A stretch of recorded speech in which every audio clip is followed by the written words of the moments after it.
जैन परंपरा में कहा जाता है कि भक्ति संसार की भुक्ति को तो दिलाती ही दिलाती है,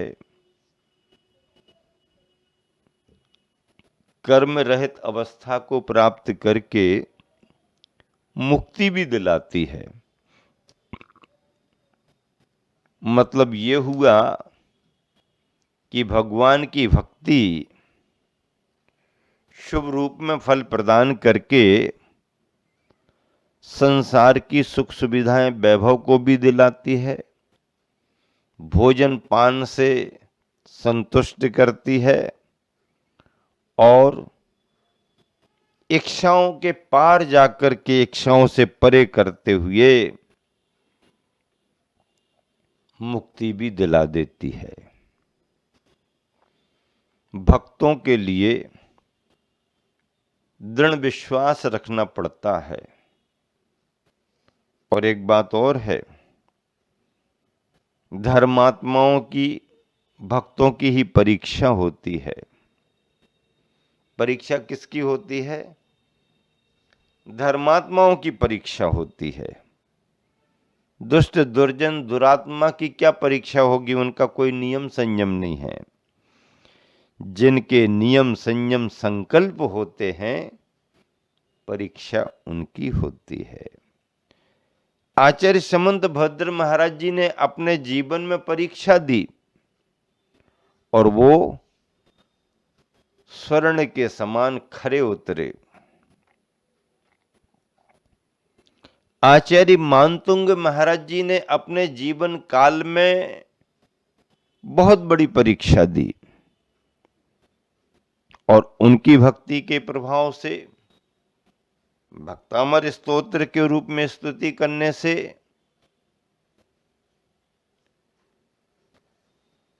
उनके लिए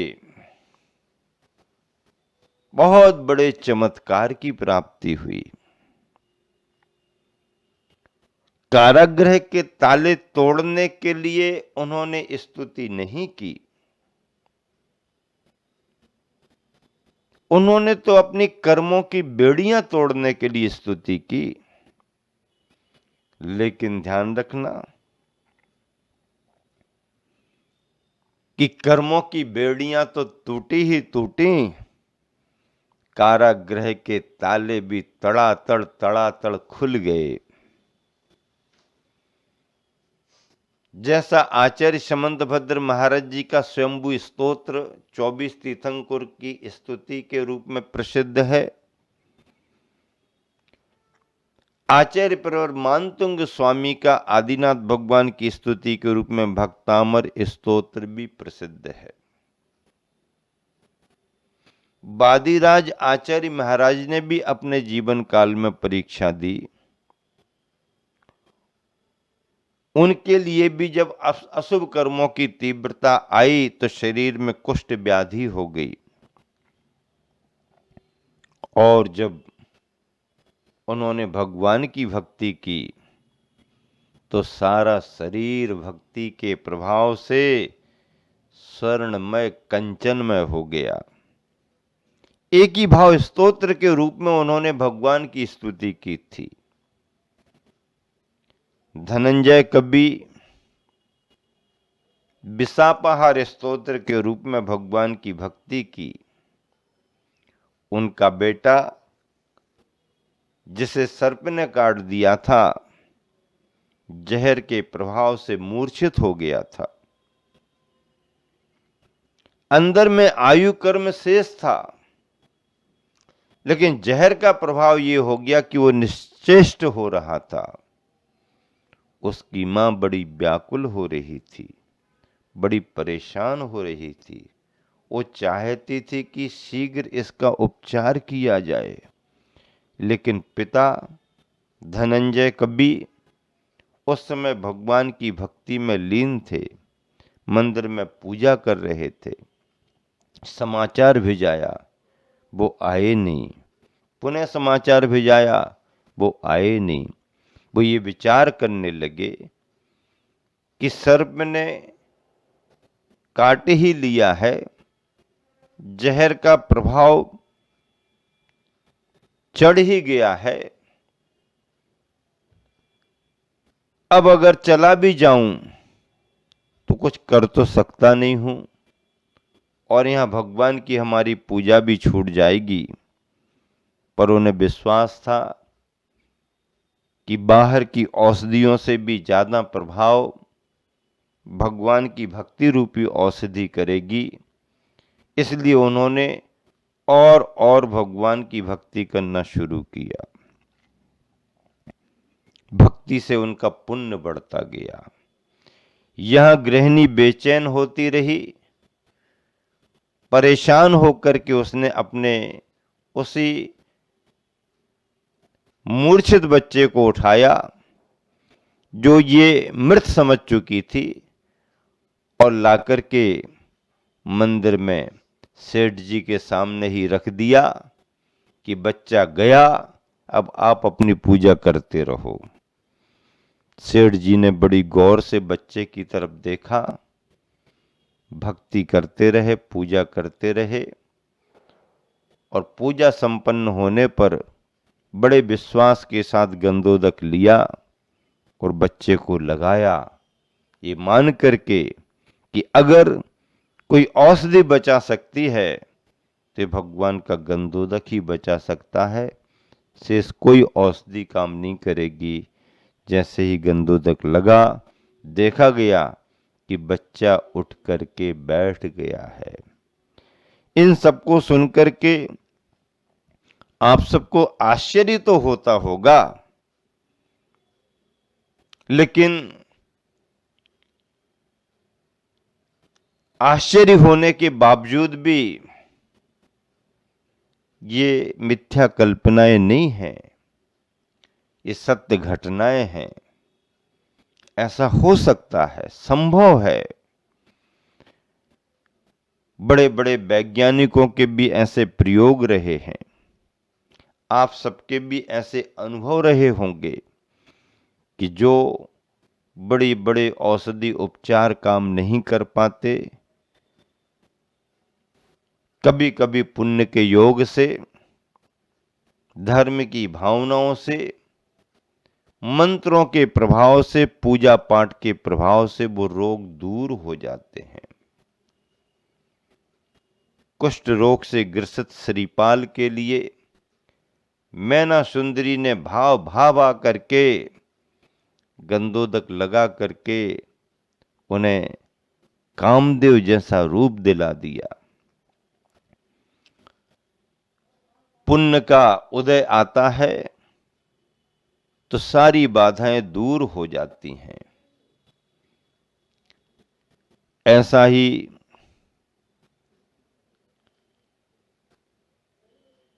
प्रसंग पुण्य और पाप कर्म के रूप में कितने महानुभावों के जीवन से जुड़ा हुआ है, आप सभी समझते हैं। देखिए, भक्ति के प्रभाव से क्या क्या नहीं हो सकता, आप इन कथानकों में सुन रहे हो, समझ रहे हो।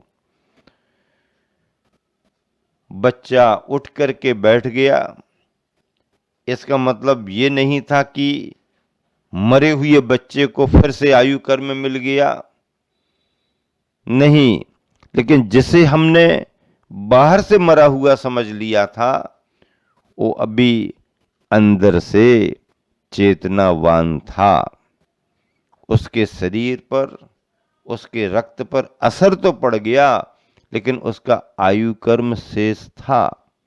बाहर से उसकी गतिविधि बंद हो गई, लेकिन अंदर से जीवित था। कई बार ऐसा होता है, डॉक्टर्स चेक करके मना कर देते हैं, डॉक्टरों को बात पकड़ में ही नहीं आती है, एक्सपायर घोषित कर देते हैं। इसके बावजूद भी एक एक, दो दो, चार चार घंटे बाद भी मरीज उठ करके बैठ जाता है। कई कई घटनाएं तो ऐसी भी सुनी गई कि अर्थी ले जा करके जब मुर्दे को जलाने की स्थिति बनी और अग्नि संस्कार करने को जैसे ही तैयार हुए, और वो हिलने डुलने लगा, आवाज करने लगा और उठ करके बैठ गया। आप विश्वास मानेंगे कि नहीं मानेंगे, वो आदमी मरा हुआ नहीं था, जिंदा था। मरा हुआ कैसे मान लिया? शरीर की एक्टिविटीज नहीं थी, लेकिन उसके अंदर चेतना थी। अगर प्राण निकल गए होते तो पुनः ऐसी स्थिति नहीं बनती। इसे आप कोई भूत व्यंतर ना माने। उसी शरीर में वही मनुष्य फिर अपने शरीर के संचार को पाकर के उठ खड़ा हो जाता है। ऐसे अनेक संदर्भ हैं। धनंजय कवि का बेटा भी इसी स्थिति में था। पुण्य का उदय आया, धनंजय कवि के पुण्य भावों ने प्रेरित किया और पूजा समाप्त करते ही शुभ भावों से गंधोदक लगाने का परिणाम बच्चा चैतन्य हो उठा। कर्मों की तीव्रता सभी को परेशान करती है, सभी को परेशान करती है, लेकिन हमारे अंदर का भाव और हमारे अंदर की भक्ति उन कर्मों की तीव्रता का समन भी करते हैं। गुरुवर आचर्षी ने मूक माटी में लिखा है, क्या लिखा?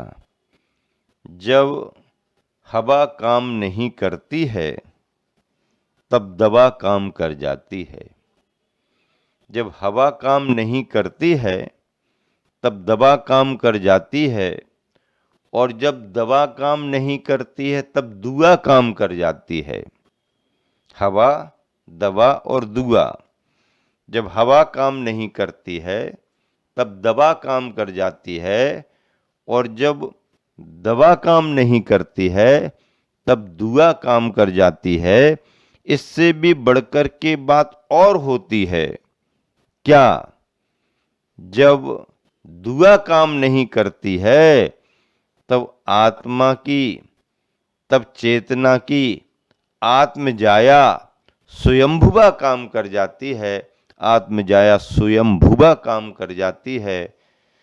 हवा काम करे कर सकती है, दवा काम करे कर सकती है, पर जब हवा और दवा काम नहीं करती है तो किसी की दुआ आशीर्वाद काम कर जाता है, और दुआ भी अगर काम नहीं कर रही हो तो अपनी चेतना स्वयं की स्वयंभुवा काम कर जाती है। मूक माटी में गुरुवर आचर्षी ने ऐसा लिखा है।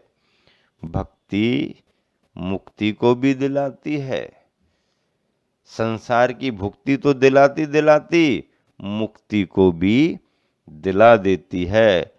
ऐसा भक्ति का क्रम कैसे आगे बढ़े? दासोहम, उदासोहम, सोहम और अंत में अहम। सबसे पहले भक्त क्या भावना भाता है? दासोहम, दासोहम, दासोहम।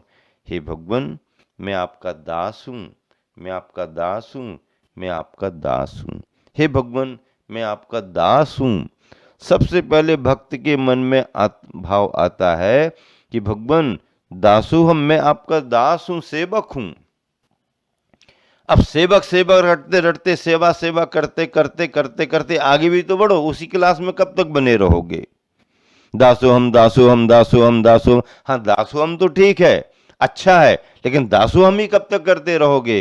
तो अगले क्रम में उदासोहम, उदासोहम, उदासोहम।